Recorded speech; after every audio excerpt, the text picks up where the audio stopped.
Contoh misalnya, di saat Allah Subhanahu wa taala menciptakan kita Bapak Ibu sekalian, dan kita ini butuh protein hewani untuk kebutuhan konsumsi otot kita, gitu kan? Kalau Allah Subhanahu wa taala mengharamkan dan melarang semua jenis hewan, wajar kita melanggar. Masalahnya pada saat Allah haramkan babi misalnya, tidak boleh makan babi. Lalu Allah ciptakan babi tersebut supaya nanti manusia tidak ada lagi alasan hari kiamat mengatakan, ya Allah, engkau ciptakan babi, engkau haramkan, tapi saya tidak tahu wujudnya seperti apa. Saya tidak tahu suaranya seperti apa. Allah ciptakan nih babi, jangan disentuh, hukumnya haram, selesai, gitu kan? Tapi karena tubuh kita butuh protein hewani, Allah haramkan ini tapi Allah ganti, dan gantinya jauh lebih banyak. Sapi, kambing, ayam, kelinci, semua hewan air, sumber protein banyak. Jangan ini sebagai ujian, kan itu. Begitu juga pada saat Allah haramkan khamr, nggak boleh minum minuman keras yang beralkohol. Maka Allah ganti, ada air putih, ada susu, ada sirup, ada madu, ada banyak. Ya. Jadi bukan berarti kita haus, ya kemudian semua minuman Allah haramkan. Tidak, jenis tertentu saja sebagai ujian.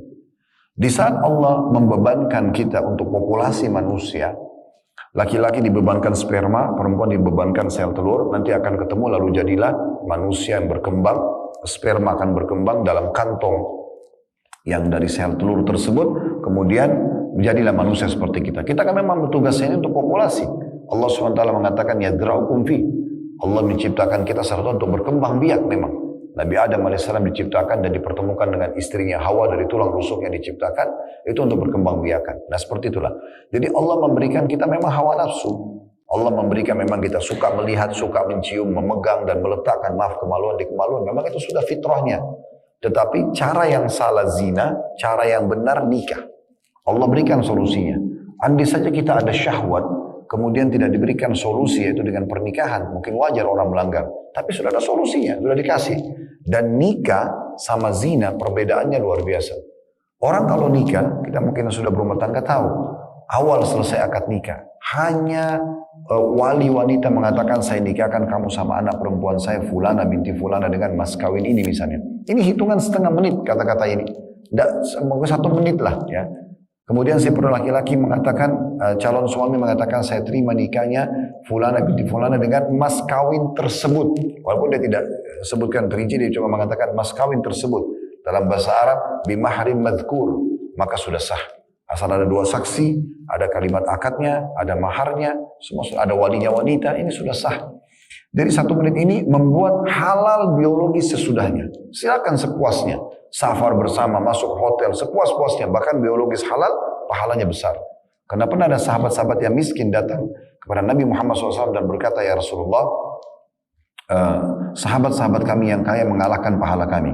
Karena mereka sholat, kami sholat, mereka puasa, kami puasa, mereka jihad, kami jihad. Tapi masalahnya mereka lebih, karena mereka punya harta, mereka sedekahkan. Kami nggak punya itu. Beritahukan kepada kami amalan yang bisa mengimbangi mereka. Apa kata Nabi SAW? Allah telah menjadikan untuk kalian sumber pahala banyak sekali.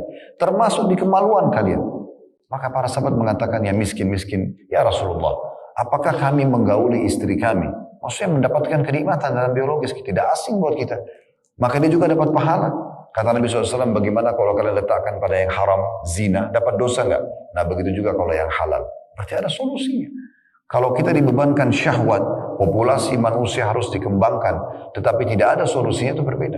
Dan orang kalau akad nikah, tidak ada yang tidak tahu tentunya, setelah akad nikah, malam pertama mereka kan biologis.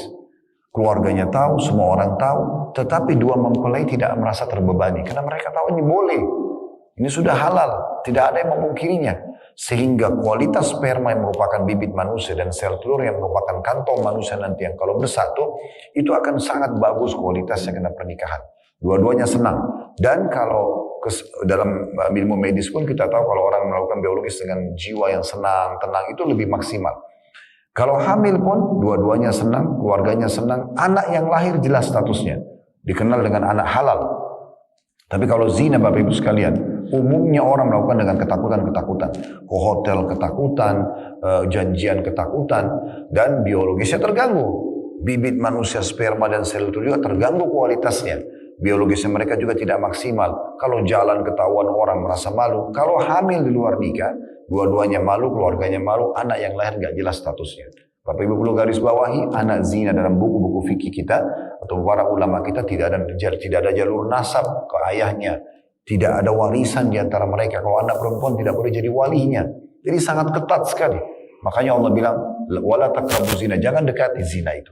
Karena memang dilarang, jangan sampai populasi ini salah.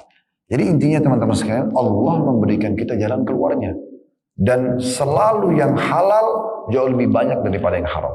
Yang haram ini hanya ujian doang gitu.